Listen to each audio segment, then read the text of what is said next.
Welcome back to the Startup Showdown podcast, where we discuss pitching, funding, and scaling startups. Join us as we interview winners, mentors, and judges of the monthly $120,000 pitch competition powered by Panoramic Ventures. We also discuss the latest updates in software, Web3, healthcare tech, fintech, and more.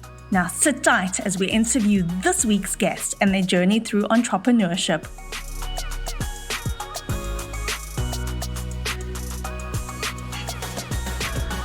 Lee Cantor here, another episode of Startup Showdown, and this is going to be a good one. Today on the show, we have Rebecca Taylor with GoCoach. Welcome, Rebecca. Hi, Lee. Thanks for having me. Well, I'm excited to learn what you're up to. Tell us a little bit about GoCoach. How are you serving folks? Yeah, so we're a learning platform. We work with companies to help them bring access to education and learning opportunities for all their employees within their organization. And it's nice because we're also working in the higher ed space. So we're introducing students to the ability to develop their soft skills through our learning platform too, while they're still in school. So the name GoCoach, so it goes beyond coaching?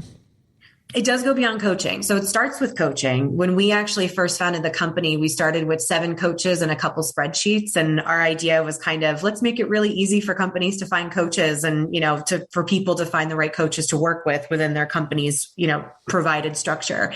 And then it's really kind of grown, in the last few years, because for us, coaching is always sort of the beginning of where people start to learn. And it's really branched into more of a, platform that supports all types of learning, with the root of it being coaching, whether it's team coaching, group coaching, one-on-one coaching, or anything along those lines. So what's your background? How'd you get involved in just this kind of thought process in terms of adding coaching as a career and building a platform around that? Yeah. So it's actually kind of funny. When I was in college, I was an English major. I majored in creative and professional writing, thought I was going to work for the New Yorker and that I was going to spend my days, making art. And I actually ended up falling into HR when I got out of college. And it was actually a really cool opportunity. I was working in the learning and development team at Lord & Taylor, Fifth Avenue, may it rest in peace. And so I spent a lot of time, kind of developing training programs for people at all different levels of the company. And that kind of got me started on my HR path.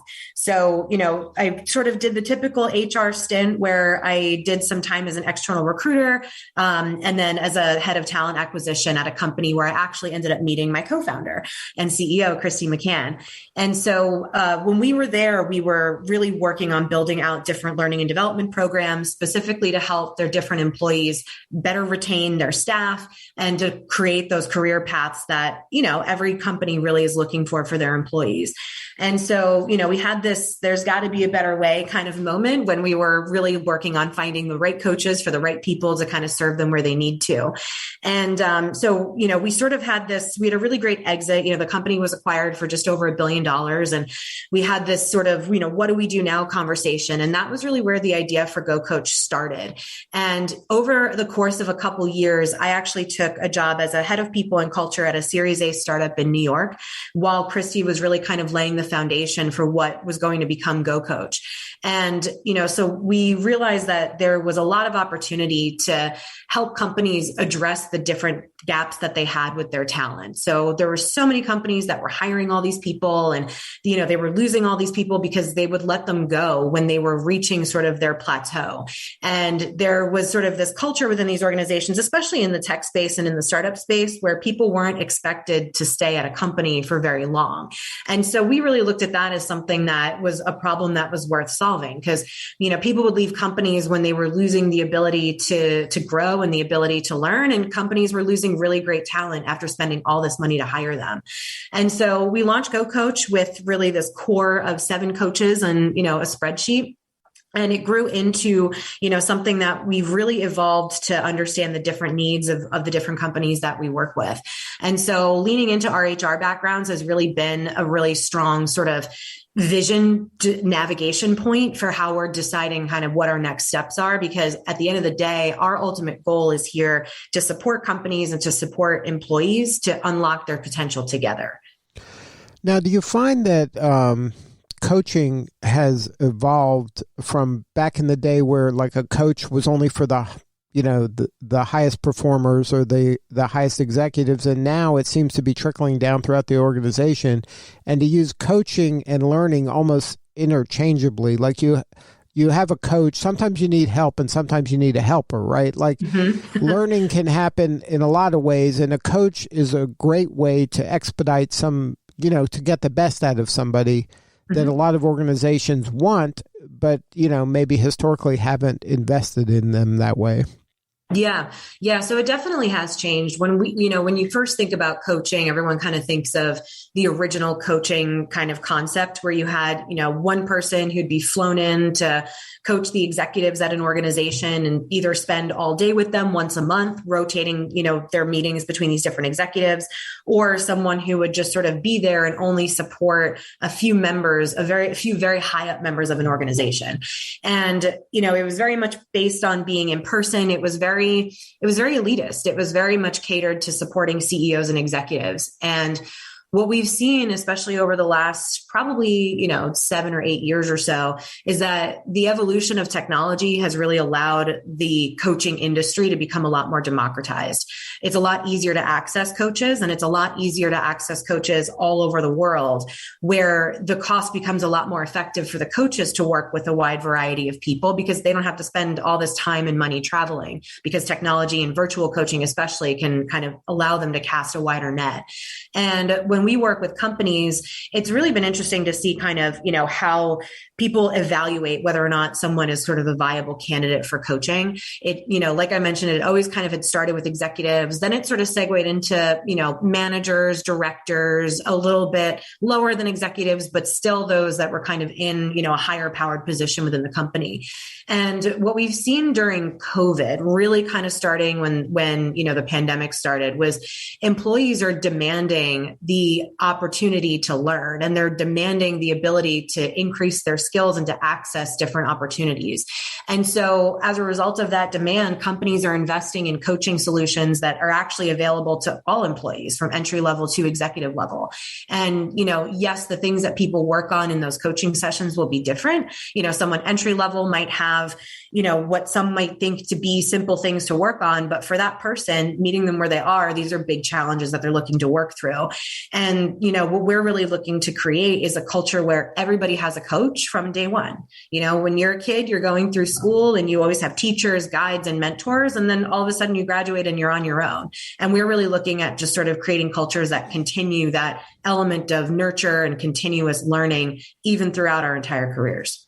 Now, when did you kind of get the sense that you're getting traction with that idea? Because that's a leap for a lot of organizations. I remember interviewing somebody in HR a while ago, and they said, when people talk about training and learning and coaching and things like that, they're like, what if we invest all this resources onto this person and they leave? Mm-hmm. And then somebody said, well, what if you don't and they stay? Yeah.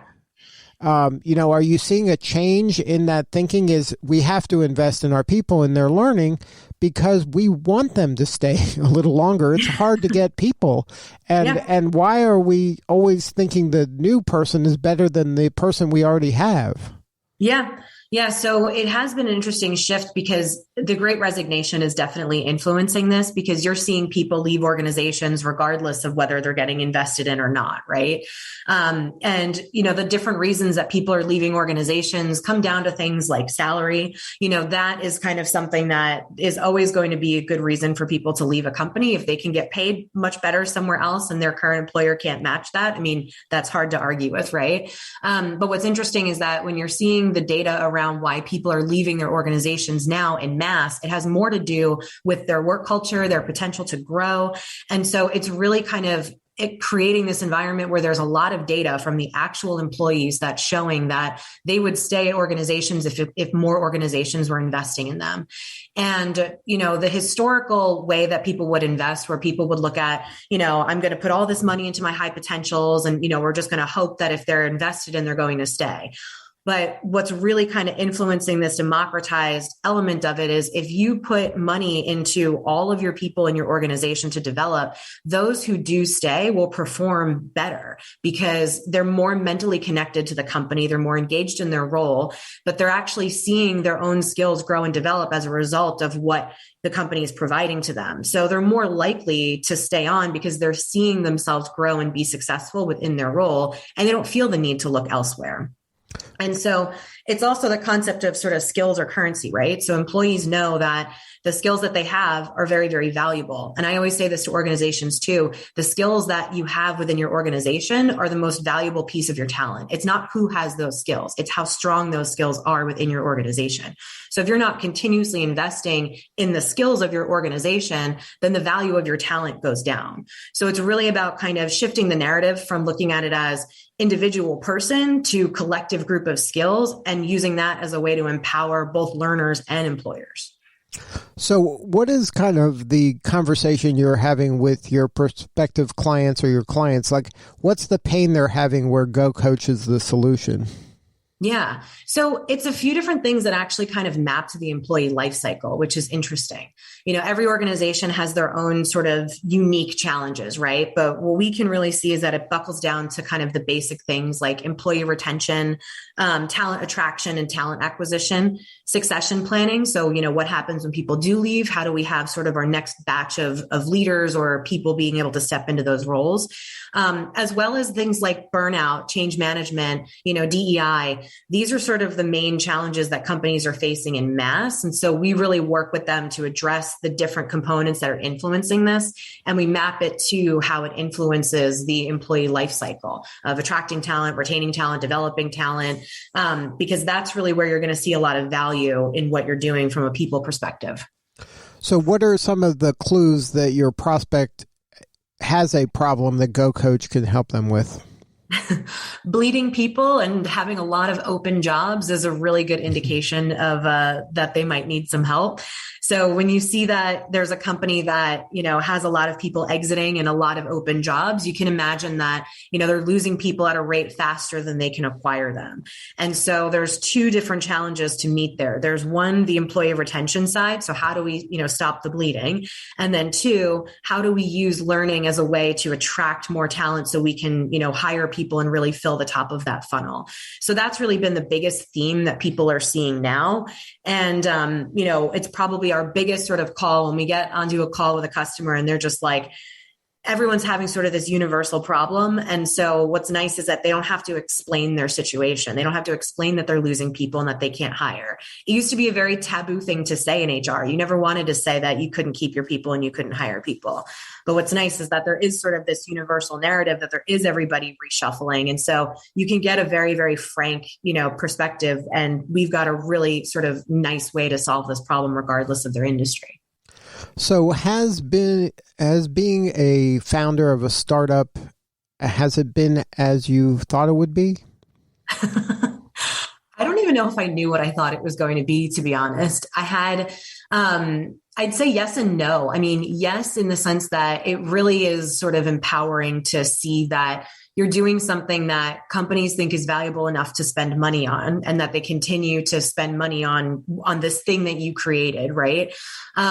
Seeing the impact that you can make on people who are working with a coach who without this company would not have been able to access that coach. That is sort of something that I wasn't expecting as a founder to feel as personally gratified by, to be honest.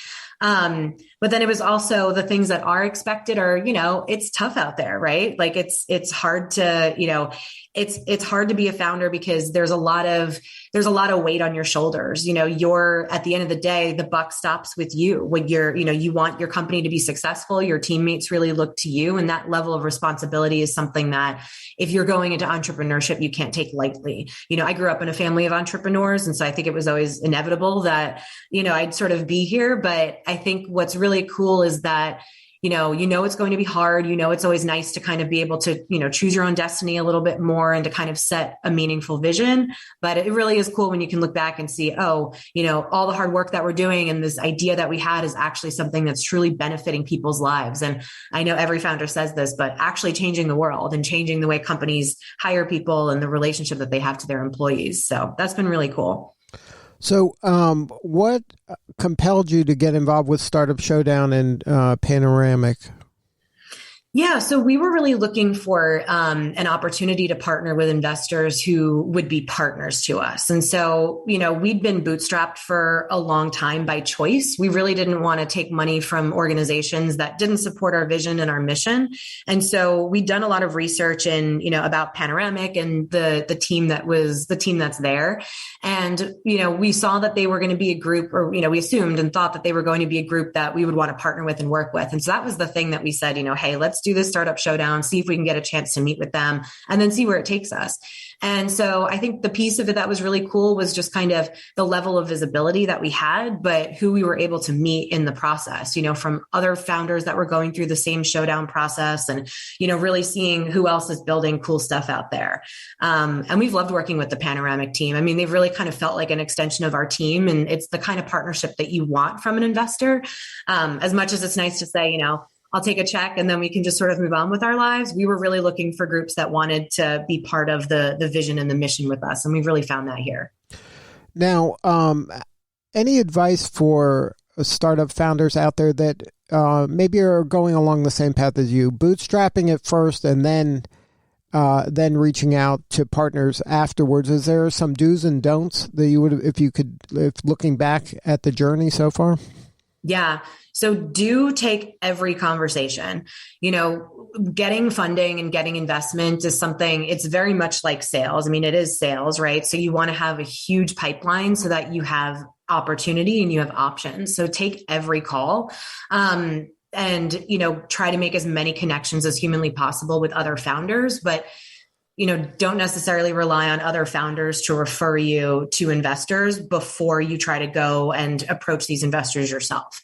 So definitely take a, sort of that self-driven yet community support, community partnership element to it.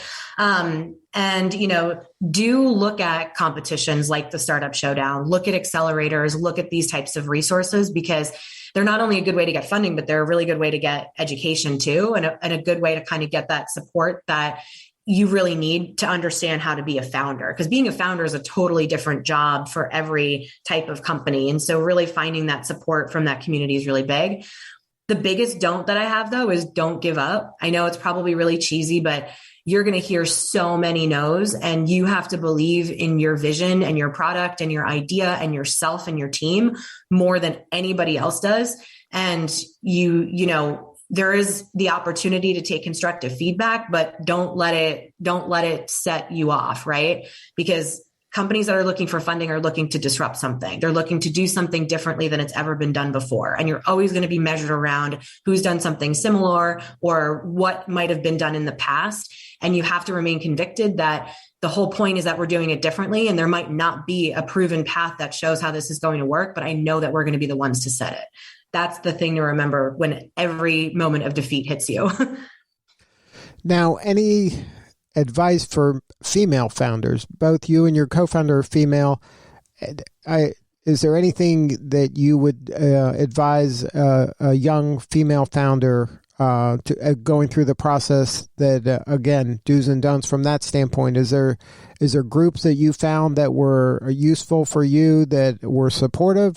Or is this something that you've done just kind of on your own, where you're just like kind of carving the path within your own team? Yeah. So I'd say, the female founder question is always one that kind of comes with a little bit of, I guess, an asterisk. So we found a lot of support in the Female Founders Association. They've been really, really great. But I think it's important for any founder to sort of find a diverse network and community so that you can find other people who are like you, but also people who can challenge you in a really good way, and who you can really kind of grow and evolve yourself and your idea through. So, Female Founders has been a really great association. And I know that this sounds like a plug, but the best thing that any founder can really do on this path is to get a coach. So if you're a female founder and you're looking for funding, expect it to be different. Expect every conversation to be different than you anticipate. But if you work with a coach, I think that was what was really powerful with Panoramic too, is there was a lot of practice sessions going into the Startup Showdown. We had a lot of support to prepare and to present ourselves in a really strong way. If you're working with a coach or a mentor or an advisor, let them prep you, let them, help you understand how to tell your story in the best way.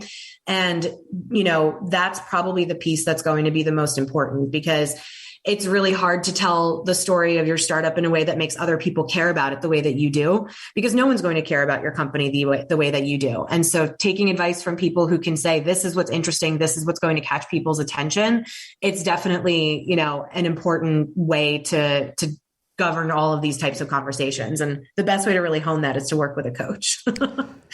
Now, has there been a point anywhere in the journey thus far that was kind of a make or break where you're like, I don't know if this is going to, or if we're going to make this? And then if so, how did you kind of get through it? I'd say COVID was definitely a big one. So when the world shut down in early 2020, we were a company that was just over a year old. So we were still brand new, in the grand scheme of things. We were still bootstrapped. We were selling into HR. And, all of a sudden, all these companies started laying all these people off. And, the world was shutting down. No one had any idea. Remember just sort of the ambiguity when COVID started and what was going to happen. So, Christy and I had this conversation where we were like, what if this is it? What if this is the thing that kills the company? And so we sort of were like, well, we have all these trainings, we have all of this information, all these things that we, are offering to companies. If this is what's going to bring the company down, let's go down swinging. Let's offer all of our stuff out there for free. Let's give people free coaching. Let's give people free training. Anyone who's lost their job, any company that doesn't know what to do, register for our webinars. Let's get through all of this together. And it was actually pretty amazing. We trained over 1,000 people for free over the course of 6 months, just working with, huge companies too. And it was a lot of people who just didn't, really know what else to do. And we coached hundreds of people back into their jobs for free. We were actually able to secure sponsorship from a company to actually pay our coaches who had initially volunteered their time, but we were able to get a grant to actually pay them for their time since they were coaching people back into the workforce. And so it was actually pretty cool because it was sort of that moment where when you're at your most desperate, you find out who you are. And when Christy and I were sort of at our most if this is it, let's just try to help as many people as we can along the way. It really became that moment where we realized the type of leaders who we were, and honestly, the type of leader who she is, because she's made me in a lot of ways. Like I said, I've known her for 8 years now, I think. And so it's been really, really cool to see how that continues to give back to us. I mean, it turned out to be a really great marketing campaign because once people got over some of the humps and they started to have some money to spend, we were starting to convert a lot of these free trainees into paid customers, through their big companies. And so it's kind of like, when you're at that moment where you think everything's going to, kick it, go down swinging because you never know what can come out of it. And it's put us in a really good spot. And when you have, a good true north or a good why, then it makes the things a lot easier because if your mission is to coach people, then getting paid or not getting paid, you should still want to coach people. Yeah, right? Exactly. Because the why didn't change. The money might have changed, but the why didn't change. Yeah, the how changed a little bit, but the why definitely didn't. Then the why was all we had at that point. And it was actually kind of cool because we were expecting our clients to cancel their contract. We were just like, oh no, what's going to happen? And a lot of our core clients were like, okay, we need you now more than ever. We had to cut our recruitment budget. So now we've got money that's already been budgeted. Let's do more training. Let's do more coaching. And it was pretty cool. It was pretty cool to see because I think we've done a good job at partnering with really good clients who are, really forward thinking too. So it turned out to be a good why on all ends. So what's next? Yeah, so we've got big plans. We're actually going to launch, we're going to start to kick off our Series A fundraise, later on in the spring. So we're really pumped about that. And we're really looking at ways that we can continue to partner with some, not just really interesting enterprise clients and B2B clients, but really, carve out our space in higher education. We've been working with a lot of really great institutions to offer coaching to their alumni, their students, their staff. And so really continuing to grow our presence and our offering within the higher education space is going to be huge for us. We're also partnering with some really great nonprofits to focus on upskilling to get people out of impoverished neighborhoods the skills that they need to work in jobs within their cities. Really kind of continuing to hone in on that why, while continuing to, sort of fundraise and evolve our platform into this really, really nice, slick, inclusive learning ecosystem. Those are the big sort of, things, and it's on to continue to change the world. So what do you need more of right now? So, in terms of people, we always need more, we always need more people. I think every time we hire someone new to the team, we get a really, really great story and perspective. So, we are looking to hire some folks, especially on the entry level side into sales. It's about to be prime hiring season for folks who are graduating. So we're looking at bringing on some more people, and, we're obviously always looking for more customers, right? So anyone who's really looking at how they can change the way that they develop their employees within their organizations, we'd love to talk to you. We'd love to figure something out and make it work. Well, if somebody wanted to learn more, have a more substantive conversation with you or somebody on the team, is there a website? Yeah. So they can go to GoCoachGo.com, or you can email me at Rebecca@GoCoachGo.com. Well, thank you so much for sharing your story today. You're doing important work and we appreciate you. Thanks, Lee. Thanks so much for having me.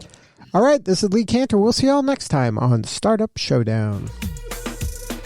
As always, thanks for joining us, and don't forget to follow and subscribe to the Startup Showdown podcast so you get the latest episode as it drops wherever you listen to podcasts.